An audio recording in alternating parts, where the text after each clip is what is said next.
اردو کور کے معزز دوستوں، دنیا میں جنگ کی آگ بڑی تیزی سے بھڑک رہی ہے اور اس آگ میں مزید شدت آنے والی ہے۔ حالات و واقعات کو دیکھتے ہوئے یہ کہا جا سکتا ہے کہ جلد ہی ان معمولی جنگوں کا رخ ایسے بھیانک طریقے سے تبدیل ہوگا کہ ہر شخص جو جنگ کا متمنی اور دوسروں کا تماشا دیکھ کر ہنسنے والا ہے، اپنے سر پر ہاتھ رکھ کر روتا ہوا نظر آئے گا۔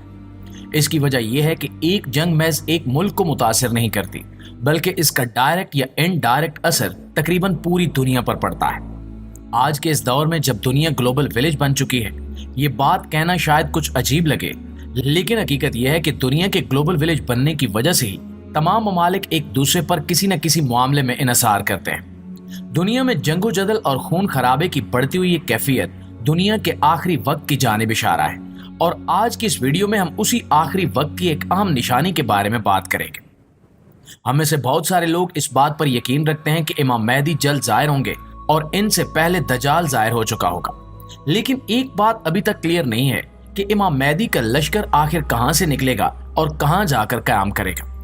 دوستو، آج کی اس ویڈیو میں ہم احادیث مبارکہ کی مدد سے موجودہ دنیا کی تشریح کرتے ہوئے اس بات کا کھوج لگانے کی کوشش کریں گے۔ حضور اکرم صلی اللہ علیہ وآلہ وسلم کا فرمان عالی شان ہے کہ مہدی میری اولاد میں سے ایک شخص ہوگا جو شکل و صورت میں مجھ سے مشابہ ہوگا اور اس کے حالات بھی مجھ سے ملتے جلتے ہوں گے۔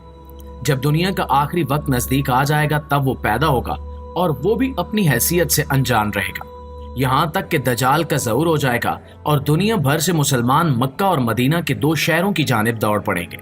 تاکہ ان شہروں میں پناہ لے کر دجال کے فتنے سے بچا جا سکے۔ انہی دنوں میں جب دجال ظاہر ہو چکا ہوگا اور پوری دنیا پر اپنا قبضہ مستحکم کرنے میں مصروف ہوگا، میری امت کے صالحین خانہ کعبہ میں طواف کے دوران مہدی کو پہچان لیں گے اور بڑے اصرار سے اس کے ہاتھ پر بیعت کر لیں گے۔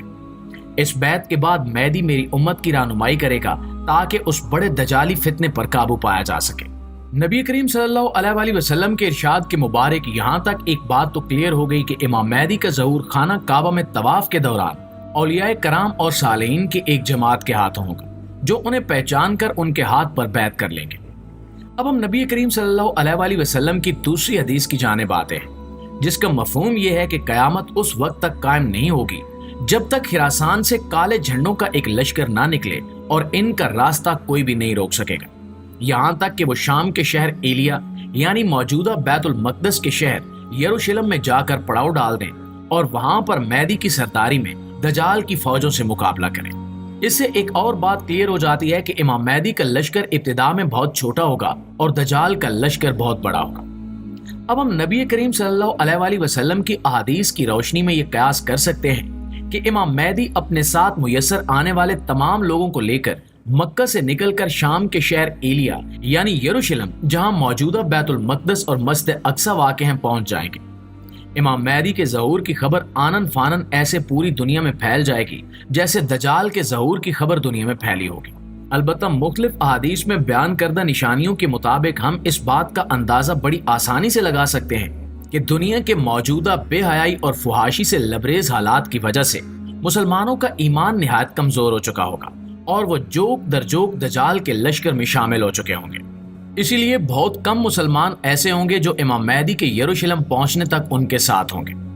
امام مہدی کے ظہور کی خبر سن کر خراسان سے کالے جھنڈوں پر مشتمل لشکر نکلے گا جو ان کی مدد کرنے ایلیا جائے گا، جس کا موجودہ نام یروشلم ہے۔ اس بارے میں کسی بھی حدیث میں صراحت نہیں ملتی کہ کالے جھنڈوں پر مشتمل یہ لشکر کن لوگوں کا ہوگا اور یہ کون سی قوم ہوگی۔ اگر ہم دنیاوی حالات کا جائزہ لیں تو اس وقت مشرق وسطی اور عرب خطے میں کم از کم 2 درجن تنظیمیں ایسی ہیں جن کے جھنڈوں کا رنگ کالا ہے۔ ایک دوسری حدیث میں یہ بھی کہا گیا کہ کالے جھنڈوں کا یہ لشکر مشرق کی جانب سے نکلے گا اور امام مہدی کی مدد کرنے روانہ ہوگا۔ اگر ہم عرب کے مشرق میں دیکھیں تو ہمیں ایک طرف ہندوستان بھی نظر آتا ہے جہاں موجودہ انڈیا اور پاکستان واقع ہے، اور مشرق کی ہی تعریف میں ہم شام اور عراق کو بھی لے سکتے ہیں جو موجودہ دنیا کی حد بندیوں کے باعث اس وقت جزیرہ نما عرب کے شہروں مکہ اور مدینہ کے تقریباً مشرق میں ہی موجود ہے۔ اس لیے اس بات کا اندازہ کرنا نہایت مشکل ہے کہ یہ لشکر موجودہ دنیا کے کس ملک سے نکلے گا۔ اگر ہم پہلی بیان کردہ حدیث کے مطابق خراسان کی بات کریں تو اس زمانے کا خراسان ایک نہایت وسیع و عریض علاقہ تھا جس میں موجودہ ایران، پاکستان اور افغانستان کا بڑا حصہ شامل ہوتا ہے، یعنی ان 3 ملکوں کے سنگم پر موجود ایک بہت بڑا علاقہ